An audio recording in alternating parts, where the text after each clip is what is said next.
Please subscribe our channel. కేవలం 400 రూపాయలకే సంపూర్ణ audio జాతకం ఇవ్వబడుతుంది. ఈ నెంబర్ని సంప్రదించండి. ఇక్కడ ప్రొసీజర్ ఇవ్వబడింది. హస్తంలో మనకి చిన్న వ్రేలు ఏదైతే ఉందో దీన్ని బుధ వ్రేలుగా చెప్పుకుంటాం. సో ఈ బుధ వ్రేలు కింద ఉన్నటువంటి ఈ ప్రాంతానంతటిని కూడా బుధ స్థానంగా చెప్పుకుంటాం. సో ఈ బుధ స్థానం లోపల వివాహ రేఖ లేదా మ్యారేజ్ లైన్ అనేటువంటిది ఉంటుంది.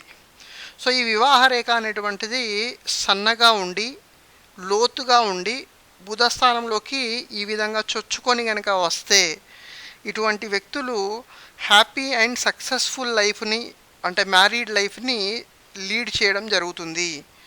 సో విజయవంతమైనటువంటి వివాహంగా చెప్పుకుంటాం. ఈ విధంగా ఈ రేఖ అనేటువంటిది 2 చేతుల లోపల ఉండాలి. సన్నగా ఉండాలి, లోతుగా ఉండాలి, బుధ స్థానంలోకి చొచ్చుకొని రావాలి. సో ఈ విధంగా 2 చేతుల్లో కనుక ఉంటే వీరి వివాహ జీవితం అనేటువంటిది 3 పువ్వులు 6 కాయలుగా వర్ధిల్లుతుంది. సుఖ దాంపత్యం ఉంటుంది. వివాహం తర్వాత స్థిర చిరాస్తులు కలిసి రావడం జరుగుతుంది. Thanks for watching. Please subscribe our channel.